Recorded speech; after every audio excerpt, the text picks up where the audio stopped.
네, 안녕하십니까. 영도한의원의 최유행 원장입니다. 지난 시간에 한약에 대한 다양한 형태에 대해서 말씀을 드렸는데 그 연속선상에서 좀 더 말씀을 드리도록 하겠습니다.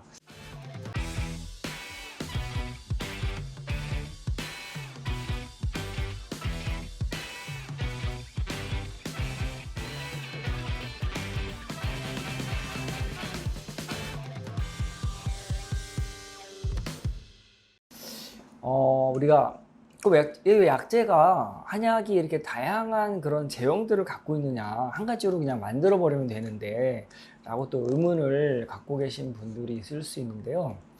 어떤 보관의 편의성이라든지 이런 것 때문에 형태가 이제 변한 경우도 조금 있긴 하지만, 대부분 우리 예를 들면 일반적인 탕약 같은 경우는 우리가 바로 마시지 않습니까? 바로 위장관에서 이제 흡수가 되죠.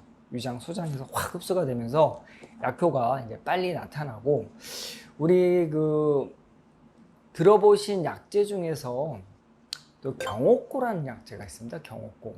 꼭 어떻게 말씀드리나, 고추장처럼 생겼죠. 고추장처럼 돼갖고 이렇게 우리 숟가락으로 떠서 뭐 따뜻한 물이나 간혹 뭐 또 술에 드시는 방법도 있는데, 그거를 이제 타서 먹는데, 그 경옥고라는 게 어떻게 보면 약효가 우리 몸의 골수를 보하는 정말 그 뼈, 진액을 보하는 또 그런 아주 보약 중에 보약이거든요. 이렇게 보시면 우리 몸에 골수를 닮은 듯한 그런 형태를 가지고 있습니다. 그래서 그런 약재는 또 그런 쪽에 효과를 나타내는, 우리 동의보감의 순서들을 보면 정기신혈이라는 그런 목차로 되어 있습니다. 정, 우리가 이제 뭐 정신, 우리 또 뭐 정액, 그런 어떤 물질적인 그런 어떤 기본적인 물질을 이루는 어떤 요소라고 볼 수 있죠. 그런 것들을 어떻게 잘 양생을 하는가, 그 다음에 기를 어떻게 하면 또 잘 다스리는가, 또는 혈, 피를 어떻게 하면 잘 또 우리 생성하고 순환시키는가, 이런 식으로 정기, 신혈 이런 그 챕터를 두고, 어떻게 보면 이게 뭐 면역력이라고 그래야 되나요? 우리 현대인들보다는 인간이 질병 전에 우리가 보물처럼 좀 이렇게 유지하고 잘 가꿔야 되는 그런 어떤 요소라고 볼 수 있습니다. 그래서 약간 좀 도가적인 그런 의미를 좀 생각할 수도 있는데, 우리 몸을 잘 양생하는 방법에 대해서 우리 허준 선생님이 아주 첫 챕터에 굉장히 중요하게 넣어 놓으셨습니다. 그래서 그런 다양한 또 약재들, 치료약들이 있고요. 그래서 이제 아까 경옥고도 이제 그런 골수를 보하는 이제 그런 약재다라고 이제 말씀을 드렸고, 그 다음에 이 환들이 있습니다. 환들, 우리 한의원 가면 이게 소화제라고 그래서 뭐 이렇게 좀 조그만 환으로 된 약들을 가끔 뭐 처방받으시는 경우도 있고, 약 자체를 또 환으로 주시는 경우도 있거든요. 근데 그런 경우는 좀 이 환이라는 게 우리 몸에 들어가서 위장관에서 분해가 되고 내려가면서 이게 시간이 좀 많이 걸립니다. 그래서 좀 약간은 좀 효과를 좀 우리 몸에서 좀 시간에 따라 천천히 나타내야 될 그런 좀 뭐 질병, 그런 쪽에 좀 환제를 또 많이 이용하는 경우가 있죠. 당장 급한 병은 아니지만 좀 만성병이라든지 그런 병에 또 활용하는 또 그런 어떤 약재의 형태다라고 보시면 될 것 같고요.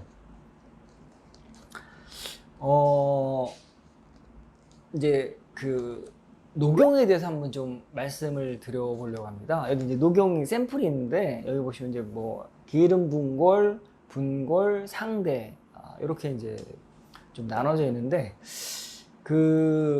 녹용이 참 여러 군데서 나옵니다. 우리나라에서 자체적으로 나오기도 하고, 또 중국에서 나오기도 하고, 또 우리나라 뭐 뉴질랜드에서 수입을 하기도 하고, 그다음에 또 러시아에서도 이제 수입을 하기도 하는데, 왜 사슴이 대부분 비슷한 것 같은데 뭐 이렇게 또 녹용이 다양하냐라고 말씀을 하시는 경우도 있는데, 지금 그 우리 한의학적으로 볼 때 뭐 인삼, 뭐 산삼 뭐 이런 것도 그렇고 그런 또 녹용 이런 것들이 보면 엄청난 양기를 갖고 있는 그런 약재다라고 이제 보통 얘기를 하는데 이 사슴 특히 러시아에 있는 뭐 그런 사슴들 같은 경우는 이제 원용이라고 뿔을 원용이라고 하는데 그런 사슴들 같은 경우는 뭐 영하 막 몇십 도에서도 좀 자연과 이렇게 싸우면서 생존을 하는 그런 좀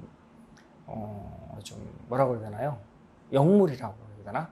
그런 식으로 굉장히 좀 극한 상황에서도 이제 버티고 있는 그런 우리 사슴인데 그런 사슴들이 갖고 있는 에너지가 틀리다는 거죠. 더군다나 이제 그 머리에 달려있는 뿔이 또 어떻게 보면 그 사슴의 생명력이 그쪽에 이제 가 있다라고 보시면 될 것 같습니다. 그래서 우리가 이제 사슴들이 보면 머리에 이 뿔이 나기 시작할 때 우리가 이제 녹용이라고 그러죠. 이제 이게 물렁물렁하게 이제 막 자라기 시작하는데 그럴 때는 생식 활동을 안 합니다. 얘네들이 그러다가 이제 이 녹용이 각화 이게 이제 막 굉장히 이제 딱딱해지기 시작하는 거죠. 이걸 우리가 녹각이라고 하는데 그렇게 떨어진 걸 녹각이라고 하는데 이렇게 막 굉장히 딱딱해지고 그러면 얘네들이 그 뭐라 그러잖아요. 그런 자손을 또 이제 이렇게 퍼뜨리기 위해서 엄청나게 수사슴들은 엄청나게 이제 또 싸움을 합니다. 이 사슴 뿔을 갖고 그런 것처럼 이게 이 사슴한테는 또 어떻게 보면 생존에 관계된 그런 어떤 그 몸의 일부분이라고 보시면 되죠. 그래서 그거를 우리가 이제 약으로 취해서 그 에너지를 우리가 취한다고 보시면 될 것 같습니다. 그래서 다양한 또 약재에 대해서도 말씀을 드렸고 제형에 대해서도 말씀을 드렸고요.